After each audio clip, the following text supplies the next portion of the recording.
Coucou mon trésor, ça va? Oh, tu es mignon.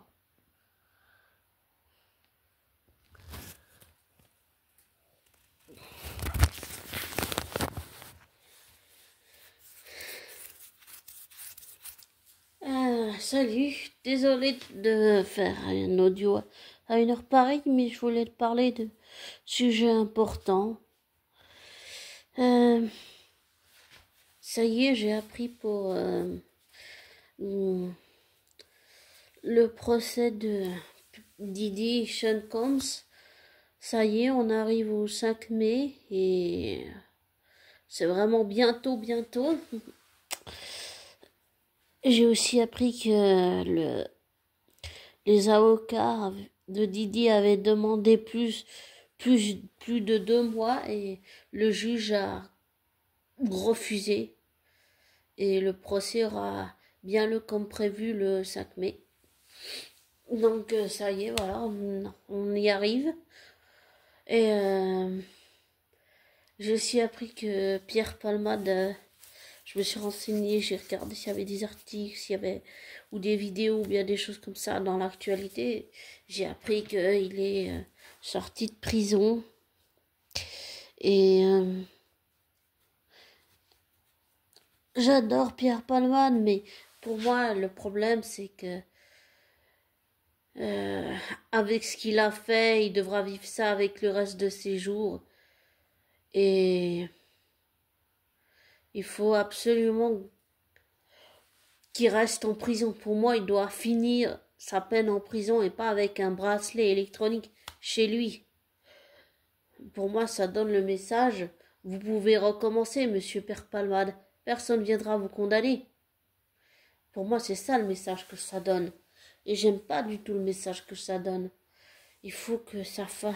Ce que parfois j'ai juste envie, c'est d'aller le trouver, de lui flanquer une baffe et de lui dire tu vois pas ce qui se passe, tu vois pas ce que tu es en train de faire, fais ta peine, mais jusqu'au bout, mais en prison, pas en étant chez toi. Et puis, pour moi, je comprends pas pourquoi j'accepte pas ce qu'il a fait. Et puis quand j'ai su pour l'accident, je pensais que c'était une blague, je pensais que c'était pas vrai. Que c'était ce que les merdias et les journaleux à sensation mettent dans leurs journaux pour vendre leur papier de glace, là, leurs journaux People à sensation de M. Je pensais que c'était ça, mais en fait non. Et j'ai compris que c'était vrai. J'ai été choquée, ouais, j'ai été choquée. Donc j'ai appris tout ça il y a pas longtemps et puis j'ai comment dire, dernièrement je peux pas dire le nom de cette personne, mais je peux juste dire que la personne que je connais a commis un acte criminel grave. Et ce que j'ai appris, ça m'a dégoûté. Donc je ne souhaite ne plus voir cette personne. Pour l'instant, j'accepte pas ce que cette personne a fait. Pour moi, ce qu'elle a fait, cette personne, c'est inacceptable. Voilà. Et je pense que j'ai besoin de voir ma psy pour en parler parce que ce que cette personne que je connais a fait, ça me perturbe et j'ai juste besoin j'allais dire, d'effacer cette personne. Je suis plutôt en colère contre cette personne, ce qu'elle a fait. Et j'accepte pas ce qu'elle a fait. Comme j'accepte pas aucunement ce que Pierre Palmade a fait. Et ces deux personnes-là n'ont rien à voir ensemble parce qu'elles ne se connaissent pas dans la vraie vie. Donc je tiens à le préciser. Et ensuite, je voudrais parler de quelqu'un d'autre. Je voudrais parler Ma flamme jumelle, que je sais que j'aurais pas dû harceler, et que même si je le reconnais et que je le regrette pour toujours, et que je paierai pour toujours. Vivre avec des regrets, oui, mais s'enfoncer sans pouvoir s'en sortir, ça non plus, c'est pas possible de vivre comme ça. Oui, on peut regretter. Oui, je regrette d'avoir harcelé ma flamme jumelle et j'aurais pas dû le faire. Mais tout le temps te dire, oh, j'aurais pas dû vivre que dans le passé, c'est pas bon non plus. Il faut arriver à dépasser le passé pour pouvoir avancer. Et aussi, il faut arriver à, j'ai dû, avec ma psy, on a fait un travail conséquent quand j'ai harcelé ma flamme jumelle, mais j'ai dû accepter ce que je lui avais fait, accepter pour pouvoir continuer à vivre. Et ces deux personnes-là, elles vont devoir accepter les conséquences de leur acte, accepter qu'elles vont payer toute leur vie, accepter que ça fait partie de leur parcours, ça fait partie de leur vie. C'est des personnes qui se connaissent pas, bien sûr. Et que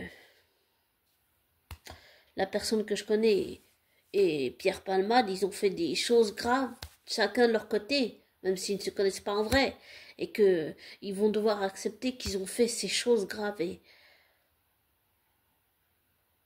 accepter pour pouvoir continuer à vivre, accepter de le conscientiser pour pouvoir continuer à avancer. Tant qu'ils ne l'acceptent pas et qu'ils le refoulent au fond d'eux, ils avanceront pas. Voilà. C'est ce que j'ai envie de leur dire à ces deux personnes, c'est tant que vous n'acceptez pas ce que vous avez fait, que vous ne le conscientisez pas, que même si vous n'avez pas envie qu'on vous rabâche tout le temps votre passé dans la tronche, dans la gueule, il faut arriver à l'accepter pour pouvoir continuer à vivre et pouvoir le dépasser et pour pouvoir se reconstruire. Tant que c'est pas accepté et accepter qu'ils le paieront pour la vie, c'est bah ils pourront pas, ces deux personnes ne pourront pas avancer, c'est ça que je veux dire. C'est pour ça que quand je parle de ma flamme jumelle que je sais que j'aurais pas dû harceler, ben je le payerai pour ma vie. Je l'ai payé au prix fort et je continuerai de le payer.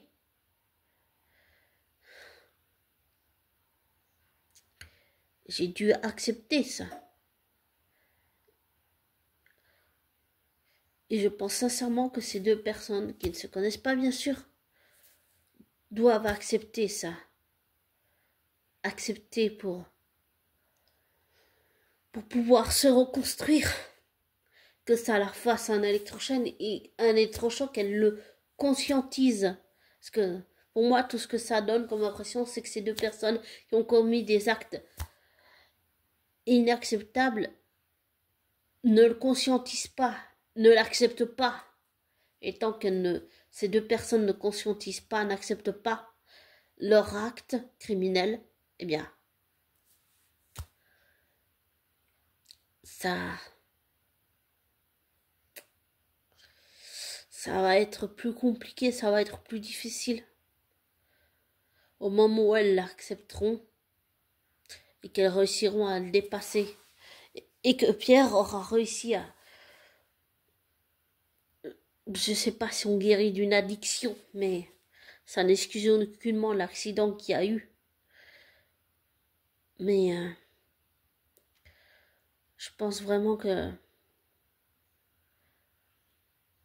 il faut que chacun de leur côté accepte les actes criminels qu'ils ont faits pour pouvoir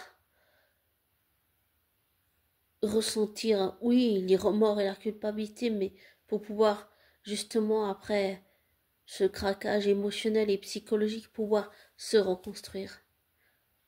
C'est ça que je veux pour ces deux personnes-là. C'est ça que je veux vraiment. Et pour Didi, ce que je souhaite, c'est que une fois que le procès sera fait et qu'on aura vu toutes les preuves et toutes les... Parce il y a plein de célébrités, il y a plein de noms qui ont été cités. Il y a Leonardo DiCaprio, il y a... Je sais pas s'il y a Madonna, mais il y en a eu vraiment beaucoup. Donc... Et après, il faut faire le tri. Il y a des victimes qui ont été participatives, mais il y a aussi des célébrités qui sont victimes. Hein, donc, il faut arriver à faire le tri dans tout ça, dans, pour, pour déterminer et savoir quelle célébrité a participé avec consentement et quelle célébrité a été victime de Didi, avec chantage, manipulation, menaces, intimidation, tout ça. Et j'ai aussi entendu ce que Didi avait fait là, dernièrement avec ce téléphone qu'il avait eu en prison. Il avait, je sais pas comment il a réussi à intimider une jeune femme qui a retiré sa plainte, mais avec chantage et pression et tout. Et je comprends que le procureur ne veut pas le laisser sortir. C'est à cause de choses comme ça. Si c'est pour faire du chantage et de la manipulation, non, non, non, faut surtout pas le laisser sortir. C'est grave ce que Didi a fait. C'est extrêmement grave. Là aussi, on est sur trois personnes dans des affaires criminelles qui ont commis des choses graves. Et tant qu'elles nient ces choses et qu'elles ne les acceptent pas, qu'elles ont commis ces crimes atroces et horribles, et qu'elles ne pensent pas, même pas à leurs victimes, qu'elles ne se mettent pas à la place des victimes, et qu'elles n'acceptent pas ce qu'elles ont fait aux victimes, eh ben, elles pourront pas se reconstruire, ces trois personnes. C'est ça que je crois, sincèrement. Voilà, c'est exactement ça que je crois. J'ai aussi appris dernièrement que on a eu la liste dévoilée, mais à propos de... Là, on parle de J.K. Rowling, mais j'ai aussi appris qu'elle n'est pas du tout d'accord avec le casting de Papa Yeseyedou. Et vu qu'elle a son mot à dire, pour moi, beaucoup disent qu'elle l'a trahi, mais moi, je suis pas d'accord vraiment avec ça. Je pense pas que J.K. Rowling a trahi. Je pense juste qu'elle s'est fait... ben, avec les wokistes de merde, hein, ben, des pressions, des menaces, de la pression psychologique, de la pression émotionnelle, de la pression par les réseaux sociaux, de la pression par la presse, de la pression par les wokistes. J'ai aussi entendu qu'elle voulait empêcher les gens transgenres d'avoir des droits. Ça, je suis pas d'accord avec elle de faire ça, non. Même si je la soutiens, je suis pas forcément d'accord avec toutes les choses qu'elle peut faire. On est d'accord. Je suis pas d'accord avec le fait d'empêcher quelqu'un de transgenre ou d'avoir des droits. Non, d'accord, ça, on peut avoir des droits. Mais je trouve pas que c'est un défaut, si on peut dire ça, de rappeler qu'un homme est un homme et une femme est une femme. Pour moi, ça, je trouve que pour moi, c'est normal. Et quand on voit ce que le wokiste fait comme dégâts, et à quel point ça impacte tout, c'est vraiment pas bon en ce moment. C'est pas une bonne période, j'ai envie de dire.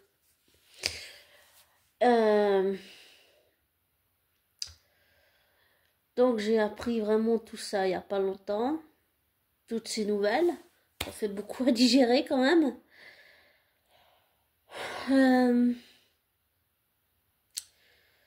Il y a une autre personne dont je voulais parler. Là, on va un peu plus dans le monde de l'industrie. Je vais plus m'orienter dans ce que je te dis, abonné dans le monde de l'industrie. Pas de la musique, mais plutôt des acteurs, voilà, ou actrices. Il y a un acteur dont je voudrais parler. Euh, comment dire? Dernièrement, j'ai regardé une interview de Émilie Ravin et Mathieu Gillet qui ont travaillé sur le tournage avec le avec comment avec désolé, je suis un peu oh. En fait, j'ai le nom de l'acteur dans ma tête, mais je sais pas, j'arrive pas à le dire. C'est comme si ça restait coincé dans la gorge. J'arrive pas à lire, j'arrive pas à lire son nom, je sais pas pourquoi. Ben enfin bref, cet acteur d'origine écossaise, si je peux donner un indice comme ça, bah en fait, Émilie Ravin et Mathieu Gilly ont travaillé avec cet acteur sur la série Once Upon a Time. Et c'était très intéressant d'écouter leur interview, c'était c'était vraiment touchant. J'ai même appris que Émilie Ravin est devenue ah, amie avec celui qui jouait le rôle de son mari dans Once Upon a Time. C'était vraiment très touchant, c'était très beau comme comment comme interview. Mathieu Gillet et Émilie Ravin, c'était très touchant, c'était c'est-à-dire c'était tout mignon, c'était un rayon de soleil, c'était vraiment beau, c'était touchant. Bon, je sais pas dans quelle pièce ils étaient, mais ça résonnait un peu beaucoup. Mais bon, j'ai quand même réussi à comprendre ce qu'ils disent. J'ai mis les sous-titres pour comprendre ce qu'ils disaient. J'ai tout fait traduire en français, comme ça j'ai compris ce qu'ils disaient. C'était vraiment intéressant. C'était très touchant, c'était beau, c'était voilà. Euh, D'ailleurs, je souhaite encore un bel anniversaire à cette personne. Et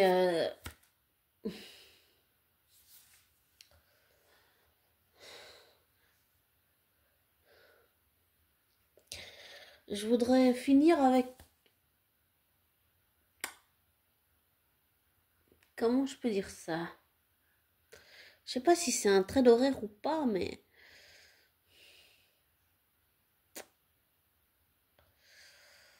Hmm,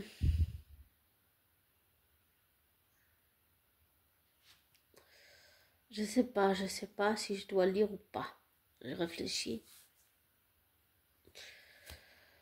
Je vais peut-être pas en parler, je peux juste dire que j'ai vécu à mon ancien travail, euh, pas de boulangerie mais un autre, il y a très très longtemps, une agression que j'ai toujours occultée avec ce que j'ai appris il y a pas longtemps.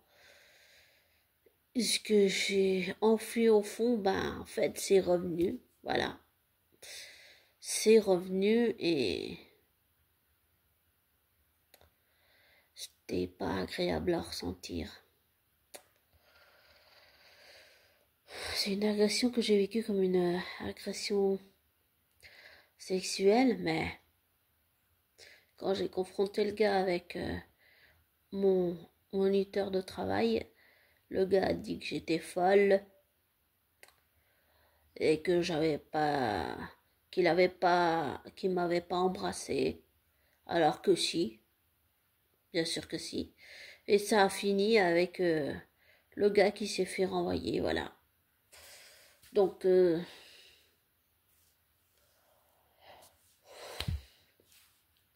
ça s'est fini comme ça, mais j'étais détruite, oui. Et je me suis reconstruite en tant que victime. Et c'est pour ça que, bah, j'ai fait comprendre à ma soeur que c'était important de se mettre à la place des victimes. Et j'ai fait... Et je pense que les personnes, et là je parle plus de ma sœur, là je parle des 3 personnes que j'ai parlé avant. Je pense que ces 3 personnes, tant qu'elles se mettent pas à la place des victimes, qu'elles ne reconnaissent pas leurs actes criminels, alors ça continuera de les hanter. Comme ça m'a fait à moi quand j'ai harcelé ma flamme jumelle. Et que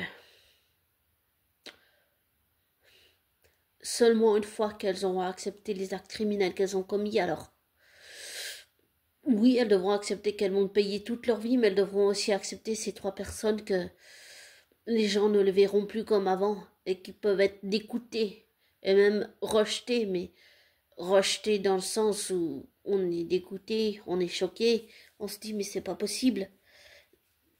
On se dit qu'on a c'est comme si on avait une personne en face de nous, mais on s'aperçoit que la personne en fait on ne la connaît pas.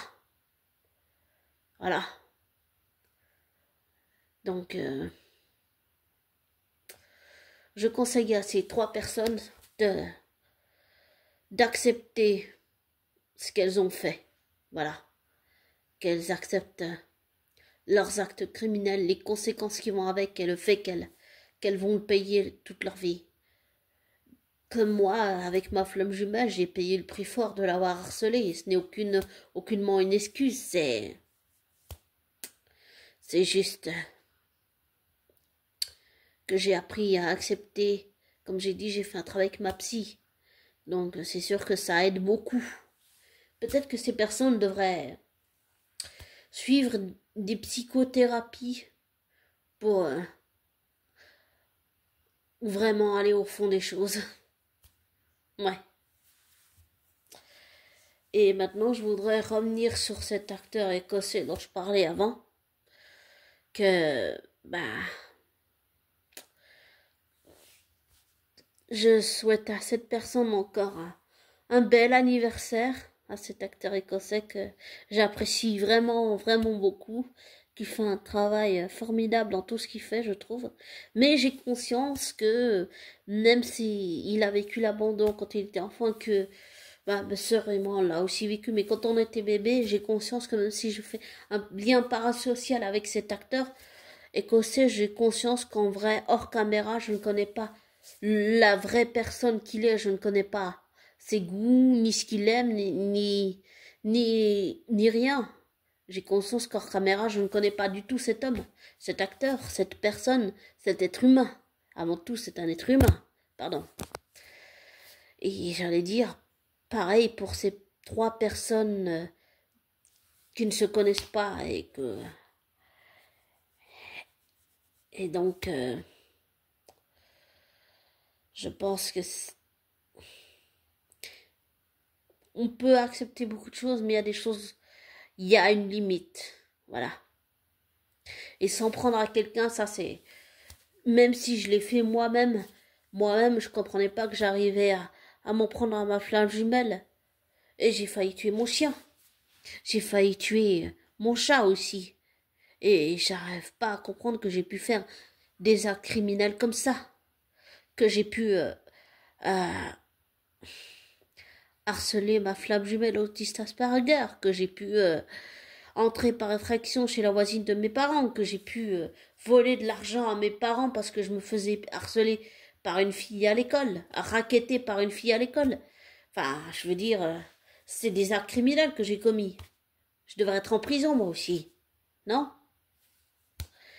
Eh ben, j'ai dû accepter tout ça pour pouvoir continuer à vivre. Et je conseille vivement à ces 3 personnes criminelles de faire pareil. Ça aide beaucoup, vraiment beaucoup. C'est vrai que c'est inconfortable, qu'on nous remet tout le temps notre passé dans la tronche, mais il faut arriver à l'accepter pour pouvoir passer par-dessus. Et c'est ce que je conseillerais de faire à ces 3 personnes. Voilà.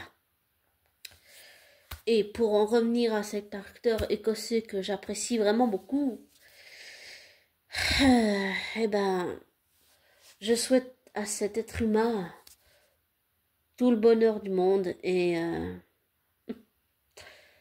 Je suis contente qu'il soit devenu ami avec Émilie de Ravin et qu'il ait fait un travail considérable sur son personnage et avec Mathieu Gillet qui jouait son fils dans la série Once Upon a Time pour arriver pas seulement à avoir la confiance mais pour arriver à le mettre en confiance, le soutenir et l'aider.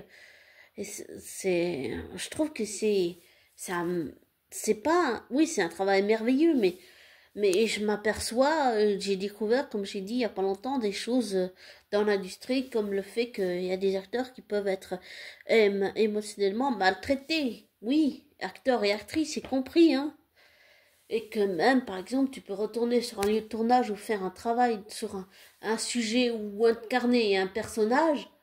Et en fait, ça peut te rappeler des souvenirs, ça peut te rappeler des traumatismes. Et je pense, comme j'avais aussi dit dernièrement, que on prend pas, comme j'ai dit, c'est dans un de mes audios il y a pas longtemps, c'est pas parce que tu es riche et célèbre ou que t'es célèbre parce que t'es sur YouTube ou bien que t'es dans l'industrie du spectacle, c'est pas parce que t'es ça qu'en fait on dit t'es riche, t'es célèbre, t'as pas le droit de te plaindre. Mais si, quand ça va pas, il faut arriver à dire. Parce que sinon après tu gardes, ça monte et puis après t'exploses. Dernièrement, j'ai fait des crises d'énervement avec mon TDDH, c'est pas possible, c'est inacceptable que j'ai fait ça. C'est à peu près la même chose. Bon, on peut pas comparer le TDDH à de la maltraitance émotionnelle, mais, mais ça va pas non plus. Dans les deux sens, dans tous les sens, ça va pas. Il faut arriver à dire quand ça va pas.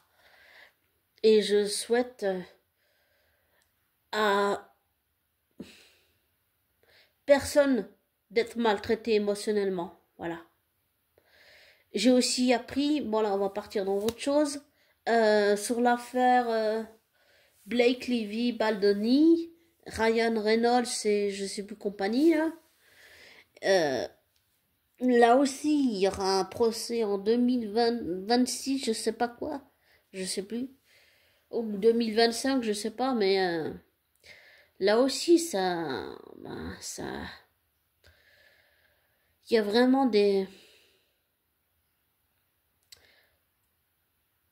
ça montre à quel point l'industrie, il y a vraiment des problèmes partout, mais ça montre à quel point ça va pas dans l'industrie du divertissement, ça montre à quel point émotionnellement on peut souffrir et ça montre à quel point il faut prendre l'aspect émotionnel et psychique et psychologique et mental d'un acteur ou d'une actrice qui souffre, qui est traité émotionnellement, qui est maltraité.